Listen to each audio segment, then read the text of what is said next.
ইউরোপের রাজারা নিজ দেশে ফিরে পেল রাজকীয় সংবর্ধনা। স্পেনে তাদেরকে বীরের বেশি আসলে বরণ করে নেওয়া হয়েছে। স্পেনে যখন তারা নেমেছেন, এরপর এয়ারপোর্ট থেকেই তাদের পুরোপুরি তারা দেখছে যে পুরো জনসমুদ্রে পরিণত হয়েছে স্পেনের রাস্তাঘাট। আলভারো মোরাতা ট্রফি নিয়ে নামলেন, সেখানে অপেক্ষারত মানুষজন ছিলেন। তবে তার আগে তারা যেটা করেছেন, রাজা ষষ্ঠ ফিলিপের সাথে প্রথমে দেখা করেছেন, এরপর পেড্রো সানচেস প্রধানমন্ত্রীর সাথে দেখা করার পর তাদের শুরু হয়েছে এই ছাদ খোলা বাসে করে পুরো শহর প্রদক্ষিণ করা, এবং এরপর সন্ধ্যার দিকে এই সিবেলস প্যালেসে তারা পুরো ওই জনসমাগমের সাথে মিলেমিশে একাকার হয়ে গেছে। এবং এই স্টেজে নেচেছেন সবাই কম বেশি। আমি মার্ক কুকুরেয়ার গানটা শুনছিলাম, কুকুরেয়া নিজের নামেই একটা গান গাইছিলেন এবং কুকুরেয়াকে গানটা তো গেতে না, কুকুরেয়া এরকম ভাবে কি কি জানি গাচ্ছিলেন তিনি, যে সেই ভাষাটা বুঝতে পারলে ভালোই হতো। তবে গানটা শুনে খুব মজা পাওয়া গেছে। মাদ্রিদে যেখানে এই আনন্দ উদযাপন হয়েছে সেটা নিয়ে সবাই খুব নিশ্চিত ছিলেন না টুর্নামেন্ট শুরুর আগে যে স্পেন আসলে ইউরো জিতবে কিনা। নগদের কাছে সব গ্রাহকই প্রিয়, তাই তো সারা দেশে ক্যাশ আউট চার্জ সবচেয়ে কম। কিন্তু স্পেন যখন প্রথম দুটো ম্যাচ একটা ম্যাচ খেলা শুরু করলো, তখন আস্তে আস্তে বোধহয় স্প্যানিশদের ভেতরেও ওই বিশ্বাসটা জন্মাতে শুরু করলো। এবং স্পেন এবার যে ইউরো জিতলো, এর চেয়ে বেশি ডিজার্ভ করতো কোনো দলের কেউ দাবি করতে পারবে না, তাই না? স্পেনের চেয়ে ভালো ব্র্যান্ডের ফুটবলও কেউ খেলতে পারে নাই। এই যে দেলা ফুয়েন থেকে আমরা দেখছিলাম, তাকে সবাই মাথায় তুলে রাখছিলেন, খুবই স্বাভাবিক। যা যিনি কয়েকবার মাথায় তুলেছে, দেলা ফুয়েন মাঠে তুলেছে, এরপরে সিবেলস প্যালেসে দেখলাম আমরা।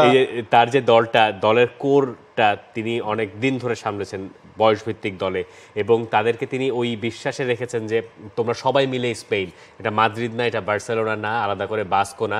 তিনি অবশ্য একটু বাস্ক ঘেঁষা ছিলেন, কিন্তু ফুটবল কোচিংয়ে বা স্পেনে যে বিভেদটা অনেক সময় তাদের ক্ষেত্রে বাধা হয়ে দাঁড়িয়েছে, এরকমটা কিছু হয় না। এবং এই যে ফিয়ারলেস ফুটবল খেলা, ফিয়ারলেস ফুটবলের ব্র্যান্ডিং করে দিয়ে গেল এবার স্পেন।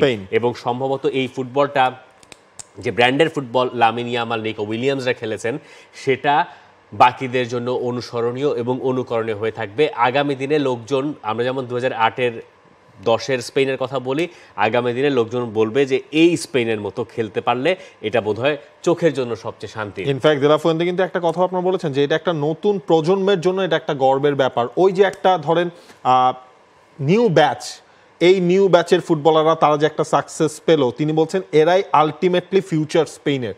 এটা অলরেডি তারা হচ্ছে সেটা প্রমাণ করেছে। এখন এটা ধরে রাখাটা হচ্ছে একটা কথা আছে না, ওই যে আপনি একবার জিততে পারবেন, সেটা যদি আপনি ধরে রাখতে পারবেন, ওই স্বাধীনতা অর্জনের চেয়ে রক্ষা করা কঠিন। সেটাই। এবং 2026 বিশ্বকাপে আপনি এখন বলতেই পারেন 2 বছর পরে যেই বিশ্বকাপটা, সেই বিশ্বকাপে স্পেন হট ফেভারিট হয়ে যাচ্ছে। নেশনস লিগের চ্যাম্পিয়ন। এবং এই দেখেন আপনি লামিন ইয়ামালের বয়স তখন হবে 17 হয়েছে, তো 19 হবে, টাইটাই 19 হবে। বিশ্বকাপ চলার সময় তার বয়স 19 হবে। 18 নিয়ে তিনি যাবেন, 19 তার হবে। নিকো উইলিয়ামস 23-24, এরা আরো বেশি ম্যাচিওর হবেন ক্লাবের হয়ে, এরা আরো নানান রকম সিস্টেমের ভেতরে যাবেন। পেদ্রি, গাভি থাকবেন, গাভি যিনি খেলতে পারলেন না। এবং এই যে ডিফেন্সে আপনি তখন হয়তো পাউ কুবার্সিকে দেখবেন, লেনরমান দেখা যাক তিনি কেমন করেন। এই কুকুরেয়া থাকবেন, রেমালদো হয়তো থাকবেন। এই যে সবকিছু মিলে, এবং ফাবিয়ান রুইসকে যে পাওয়া গেল, এই নামটা আমরা অনেক সময় বলি না। রদ্রি তো রদ্রির জায়গায় আছেন, রদ্রি টুর্নামেন্টের বেস্ট প্লেয়ার, কিন্তু ফাবিয়ান রুইজ এই ইউরোতে ফাবিয়ান রুইজ ওরকমই ছিল, কিন্তু ফাবিয়ান রুইজ আরেকবার প্রমাণ করেছেন যে তিনি আসলে স্পেনের ওই যে জাভি ইনিয়েস্তা যাদের আমলে কথা বলা হতো, এরা আসলে এলিট লেভেলের ফুটবলার হতে যাচ্ছে। তবে আলভারো মোরাতা, তাকে পাওয়া যাবে কি যাবে না সেটা নিয়ে সন্দেহ রয়েছে। আলভারো মোরাতা তিনি কয়েকদিন আগেই বলেছিলেন যে স্পেনের মানুষজনকে নিয়ে তার একটা ক্ষোভ ছিল, ইউরো জয়ের জন্য আমরা সবটা ঢেলে দিয়েছিলাম, আমাদের মতো আপনারা উপভোগ করেছেন, আর এখানের মুহূর্তগুলো বা এখনের মুহূর্তগুলো অবিশ্বাস্য মনে হচ্ছে। অর্থাৎ মোরাতাও কিন্তু এখন হ্যাপি ম্যান।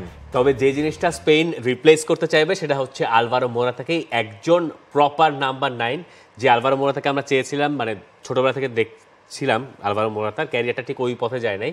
সেই আলভারো মোরাতা যদি ওই লেভেলে যেতে পারতেন, অথবা অন্য একজন স্ট্রাইকার যদি স্পেন দলে খুঁজে পাওয়া যায়, এই স্পেন দল অপ্রতিরোধ্য হয়ে যাবে। For more updates, subscribe to our YouTube channel and click on the bell icon. Follow us on Facebook and Instagram. Download T-Sports app to enjoy exciting games and highlights. Visit tsports.com.